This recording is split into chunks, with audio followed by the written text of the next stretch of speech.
Hi guys. Okay, as you can see, I'm on my laptop and I really hope the sound is working because the last time I did a little editing input off of photobooth, none of the sound worked and I had to redo it. But I'm just going to keep talking and hope that it works. I really want to upload a vlog, but I have no storage left on my phone or my laptop or my iCloud. And I think altogether that's like 4 terabytes of space and it's full. So I have a hoarding issue when it comes to content. But I just want to chat and have a very raw and real conversation, and I'm just gonna upload this to YouTube. So if anyone cares about life updates, you can watch them right now. So the last thing I uploaded, I just checked my YouTube, was my moving vlog, and it's now December. I do this every single time I upload. I'm like, I'm gonna be better. And I say that too. I always say, and then I go on this rant. I'm not gonna be better. I'm gonna upload whenever the fuck I want to. So get used to it. I'm pretty sure you're already used to it.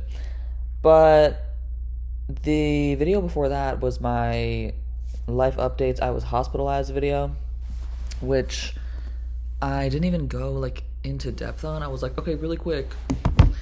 And then I never went back. I don't even think I explained. I really don't think I explained. Basically, I was hospitalized back in March, right before I got into nursing school. And then literally a week later, I got into nursing school off the wait list. So I was like, yay, life doesn't suck.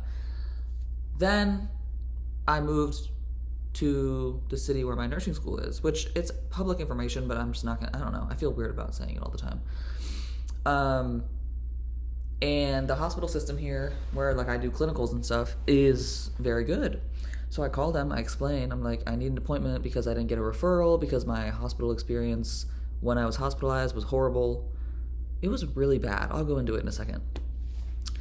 So my school, why am I trying to make it secret? It's in my bio. VCU was like, yeah, let's get you scheduled for an appointment. I'll have to put you on a wait list because neurology is, in America, you have to wait 18 years to get an appointment. So I was like, okay, just let me know. So they finally called me months later, and they were like, hey, we can schedule you. And I was like, perfect, when can I come in? And they were like, okay, the first appointment available is January of 2024. Keep in mind, this was sorry, I don't know if you can hear the traffic, but this was March, April, May, maybe June. So they called me in June, and I'm like, oh, I can come in this summer, it's gonna be great. They were like, no, 2024. I was like, okay, what the fuck am I supposed to do in the meantime? Basically, I don't know if I went into this in my hospital update video, but my blood work, my CT, my MRI, and my spinal tap, which is the big one, all show that I probably have MS, multiple sclerosis, which, if you know me, it's like, of course this would happen to me. Not to play victim, but are you kidding? I'm not even surprised. Anyway, obviously I'm hoping it's not that, and my appointment is finally coming up because it's almost January of 2024. So I'm either gonna get a diagnosis that will ruin my life, or they're gonna be like, oh, this was a total mistake, and I'll be like, okay. Either way, it's probably not gonna impact me that much just because I feel fine for the most part. I have some other health stuff going on that if I do have MS, it would make sense that it's connected, but who fucking knows? I literally don't care. What am I gonna do?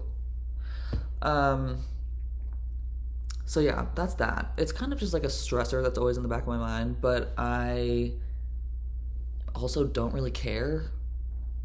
I don't know. I don't know. It's very hard to explain. Something else I was just gonna talk about that I said. Oh, my hospital visit. Let's go into that, shall we? So I went to the ER because I worked at the hospital that I went to. So I was clocked into work, and I was really freaked out about my head pain from pendulum squat, and it was throbbing right here in my skull, and I could feel it I could feel it hitting my head. So I was like, there's an aneurysm in there that's about to rupture because it felt like something was bulging out. And I just learned about aneurysms in nursing school, and I was like, that's literally what I had. I'm still convinced that I had a fucking aneurysm, but whatever. Not that it burst, but there was something in there, okay? So I went to the ER. I was really freaking out because I Google symptoms, of course. And they were like, here's what can exaggerate it: caffeine, working out really hard, straining, like when you're going pee or like when you're in the bathroom, which at this time I had all my GI issues. So I was like, oh my God, I'm gonna die on the toilet. Like that's literally, I was freaking the fuck out. So I was at work and I was looking at these symptoms and I start crying because I was like, I'm gonna die. And my manager was like, dude, go downstairs to the ER. You're good. Like, just go get checked out if you're freaked out. I was like, okay. So I go to the ER and I showed them the pendulum video because I was filming my sets when it happened. And I told her my symptoms and she looks at me dead in the eyes and she goes, I need to scan you right now to make sure you didn't have a stroke. I was like, why are you freaking out? Hello? She was the ER doctor. Like, I'm pretty sure she was the attending. I was like, why are you the one that's freaked out? Okay. Anyway, they shoved me in the CT machine and I'm like, what the hell's going on? And then they put me back out in the waiting room. I was like, okay, weird, but whatever. So I'm in the waiting room with an IV in my arm, like just the IV. There's nothing connected. I was like, okay. And she comes out in front of other people in the waiting room. HIPAA violation. Hello. And she was like, so your CT was abnormal. So we're gonna have to admit you because there's stuff on your brain scan. I was like, okay. So I like text my mom. I'm like, hey, I'm getting admitted to the hospital. Oh my God. So this is just funny to me now because I'm like, are you kidding? I was admitted and like into an ER room and they were like, we have to wait to bring you up because, you know, it's like a full hospital.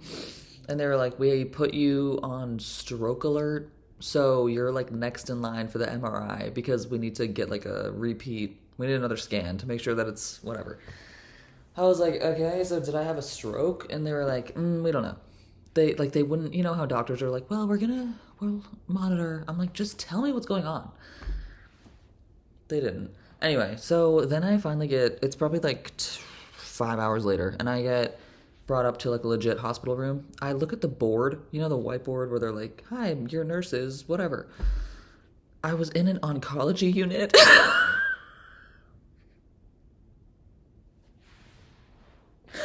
Like, why the fuck would they put me in an oncology unit and not tell me like, oh, hey, this is just like a normal, like it said like medical oncology. And I don't fucking know, like I didn't know. I was like, is this a med surg floor? Like I don't fucking know where I am. No one told me anything. So I get brought up after they didn't tell me what was on my scan. And all I see is oncology. And I was like, oh, so I have brain cancer. That's dope. That's like so dope. Also, I'm like mid panic attack. Like they had to give me Valium. And I was like, why wouldn't you at least explain?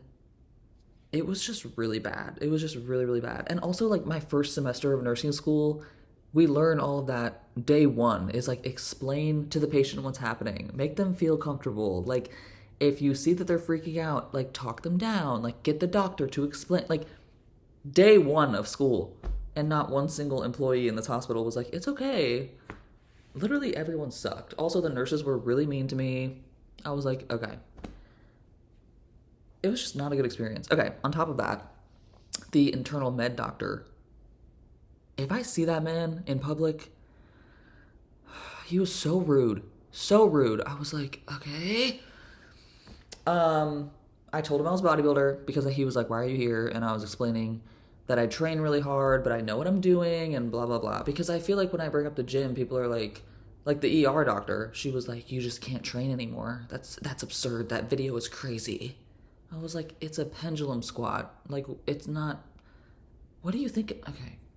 I don't know. I get that not everyone knows everything about like fancy gym equipment, but I was like, it's really not that deep. So I told him that I'm a bodybuilder and he cuts me off. I'm still talking. He cuts me off and he goes, so you take steroids. What do you take? Growth hormone? I was like, no, I never said that. Oh my God. I was like, nope, I don't. What the fuck? Oh my God. It made me so mad. And then he put it in my chart. He quoted me in my chart of, okay. That's a whole other thing. So then, case management had to come in because I was like, you just said that I was doing stuff that I'm not doing, and you quoted me for saying stuff that whatever. Case management was a fucking pain in my ass. It was this 5'10", scrawny looking man who was probably 150 soaking wet. And he was like, so I hear you're a bodybuilder. Why do you train so hard? Like, if you're gonna injure yourself, why are you training like that? And I was like, you are skinnier than I was in middle school. Don't come in here asking about the gym. I'm a patient. Why the fuck? Okay. That was my hospital experience. At the end, they were like, okay, you're gonna schedule an appointment with the neurologist that you saw in the ER when I was like being assessed for stroke. She was nice. That's why I didn't really talk about it. But they were like, you're gonna reschedule with her, come back in, and she's gonna look at your spinal tap. Oh, I have to go back. I waited 18 hours for an MRI, even though I was front of the line. The MRI was also abnormal. And then I finally waited like 6 more hours for a spinal tap. And then meanwhile, they were like taking my blood at like 2 a.m., which I know is normal, but it was just a lot. I was like, I'm talking so much. So then they tell me, you're going to see the ER neurologist again when you come back in, and she's going to assess and like analyze the blood work that we got and your spinal tap and everything. So she'll go over that with you. And I was like, okay, can I schedule that before I leave? Because I know once I get discharged, you are not going to talk to me. And they were like, no, you have to leave. I was like, okay. So this was a day later because I stayed overnight. And I call immediately the discharge number for scheduling. I get the, this number is incorrect. I was like, okay, that's weird. So I go to the next number, which is the ER neurology scheduling next to the doctor's name that I saw. Disconnected number. Verizon Wireless, blah, blah, blah. I was like, what the hell is going on? I call every single number on my discharge paperwork and they're all fake. I wish I was kidding. I wish this was a bit. They were all fake. I was like, okay. So I call the hospital itself and it takes me like a day to get through. Like seriously, I had to call multiple times. And I was like, hey, all these numbers are fake and I need to make an appointment with Dr. blah, blah, blah. And they were like, yeah, I don't know why the fuck they put that on your discharge paperwork because she only sees inpatient. She's not, like, outpatient doctor. And then they go, she also doesn't even work here. She works at this hospital. So I called that hospital and they were like, yeah, I don't know why they put her name down. Like, that's absurd. So I was like, okay, so what am I supposed to do if I need a neurology consult, like, ASAP? And I told them the situation. I was like, they think I have MS, like, I don't know what's going on. This nurse manager, supervisor person who does all the scheduling goes, I don't know, Google it. Google a neurologist and see what comes up.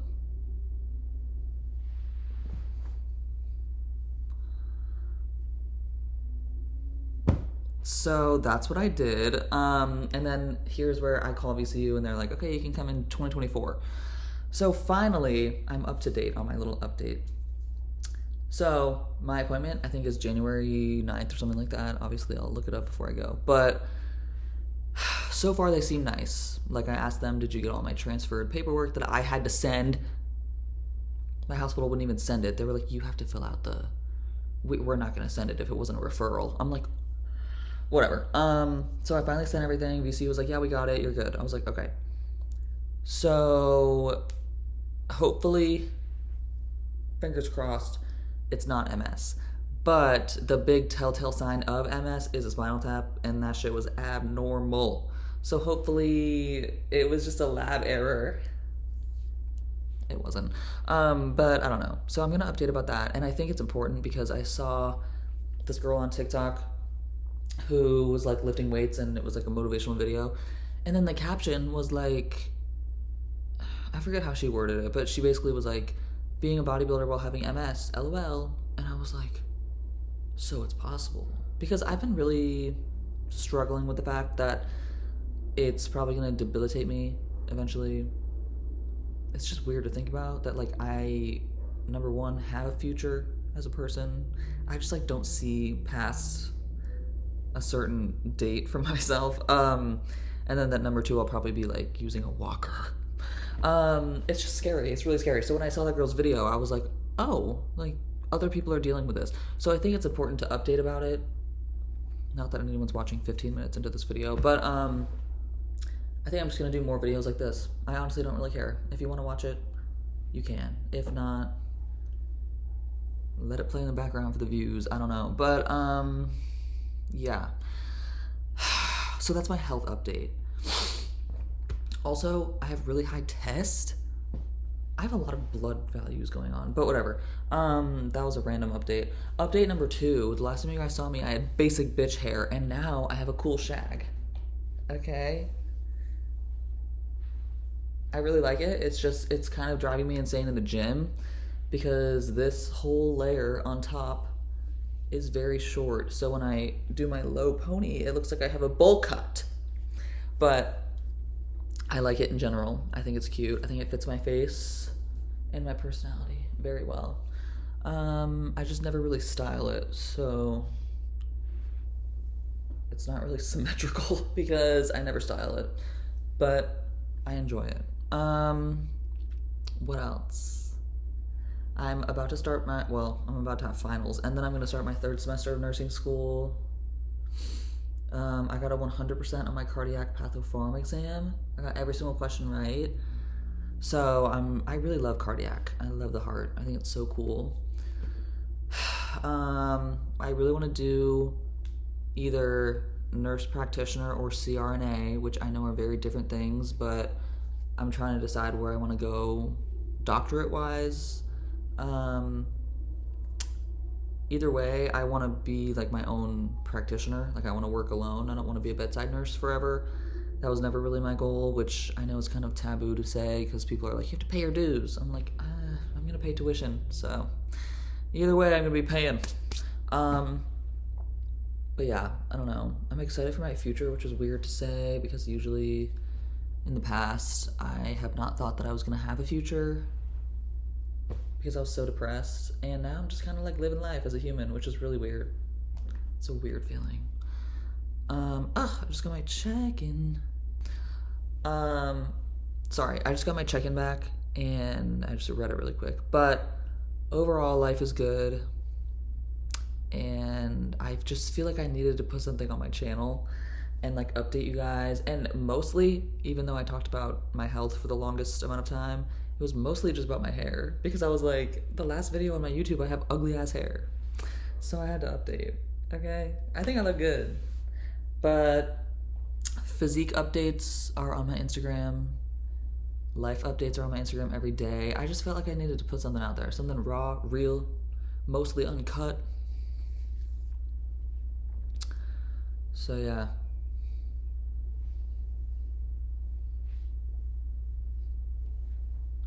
Okay, bye.